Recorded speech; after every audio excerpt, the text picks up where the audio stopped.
Dr.S.DHIVYA, Assistant Professor, Department of Commerce and Computer Application in Dr. SNS College of Arts and Science, Autonomous.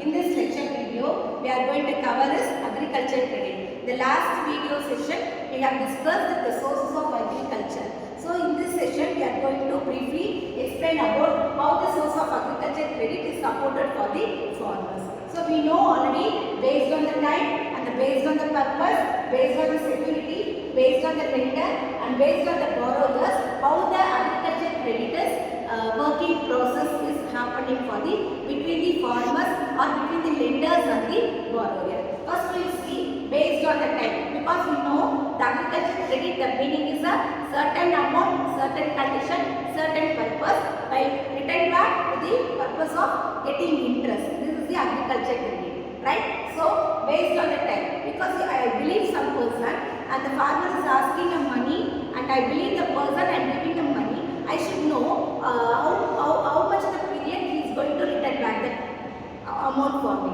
So based on the time we can say that we can divide it as 3 types. It may be a short time period, medium and finally large. Short time period we can say when the farmer is getting money from me and the person is returned back the amount within a short period, we can say 12 to 15 months. It is called as a short term. Short term, with this amount, if I give a 1 lakh for the farmer for the period short term 12 to 15 months, what can he do within the 15 months with the amount of 1 lakh?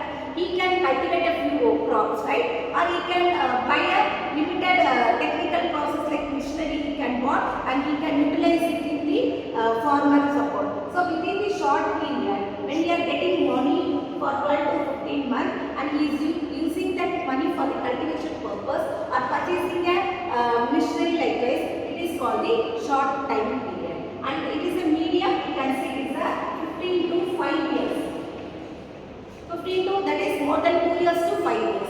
So the amount I am giving again for some other person 1 lakh for the period 15 to 5 years, it is called as a medium term time. He has to read back within 5 years.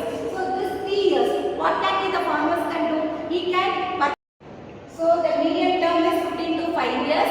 The farmer can purchase a new land within with this amount and he has to return back the amount within 5 years. That is called the medium term. And large size, large scale, that is more than 5 years.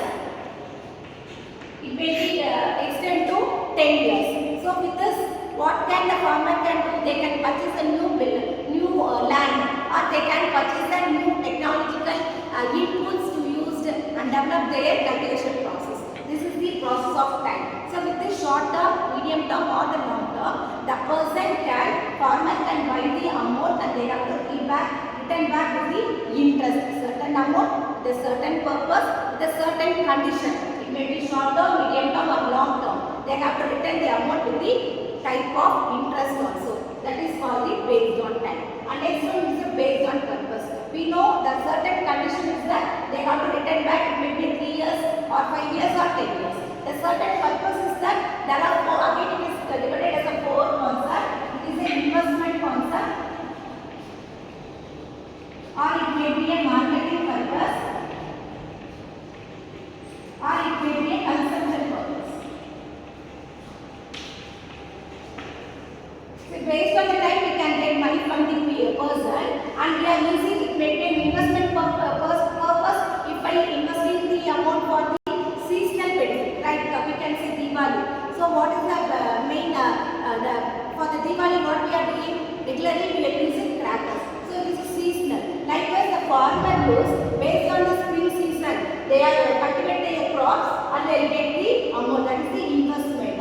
And marketing. See, after invested we have a maximum productivity, we have a maximum productivity of the crops. But now we have what we have to do? We have to market that product. So 75% is the concept which will depend on marketing. We have plenty of crops, we have plenty of maximum consumption we have produced. But only when we are marketing this concept, we can get the profit. So 75% we have to spend the money in the market to sell our product. And then we have to use it, right? So based on that, we have to consumption, we have to use the fertilizer or pesticide properly. We have to give a proper regular cultivation. We have to give proper inputs to the crop. Then only we get maximum productivity. That is called the consumption. And the security, we are getting money based on the time for the purpose we say, but the security only the concept of belief, nobody will give the amount. Is it right? Say I am believing you. Can you give a 1 lakh for me? No. So only with the security we give the money. So there are 3 types: personal security, collateral security, mortgage security, and unsecured. So personal security, based on my personal qualification or based on my promissory note, they are depending me, they are accepting me, and they are giving the money is a personal loan. So collateral loan, it is a movable property. The asset, like we can say LIC bond or government security bond or missionary bond, like this asset receipt. We can submit that one, and when we are collecting amount from them, it is called the collateral. It is a movable property. When we are pledging property for the movable property, and when we are getting the loan, it is a collateral. And mortgage loan, it is a immovable property. What are all the immovable? Land, building, right? So based on the document, when we are submitting the document, we can pledge the document and get the money is called as a mortgage. And what is the unsecured? Unsecured, without getting any movable or immovable documents or property detail, if they are giving the loan with the belief of me or the third parties will not enter in that, it is called the unsecured. Based on this, if anybody is giving loan, it is for the security purpose. And lender, who is lender here? There are 2 types of lender, that is a institutional lender, and next one is a non-institutional lender.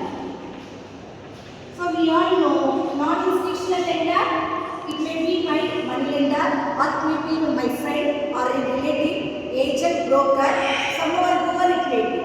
They should not include in the institutional. They are called as the money lender in the farmers near to the farmer house, or money lender, agent, broker, relatives, friends. They are called as a non-institutional. Institutional person, we can say it is a bank. NABARD. We all know NABARD is the primary apex of the others bank. Cooperative bank, commercial bank, regional rural bank. We can say many banks. These are called institutional bank. So when we are getting loan for the institutional bank like NABARD, or when we are approaching the bank and we are getting the loan, is called as a institutional. When we are approaching the people like money lenders, they are called as the non-institutional. And who is borrower? Farmer is the borrower. See, again I am divided the borrowers as a small farmer, large farmer, tribal farmer, or medium farmer, cottage farmer, whatever it is. Based on their SME, small scale industries, or based on their crops they are cultivating, they are divided like this. Small farmer, they are having very poor crops or poor land development with them. Or they are tribal people, cottage industries, within their family they are producing something, or within their cottage they are producing, or they are having a handcraft material, preparing something, they are called as a tribal. So these are the sources of agriculture credit, and this is the basic concept that when the farmer is getting loan from the others. Have you all understand very clearly? Thank you.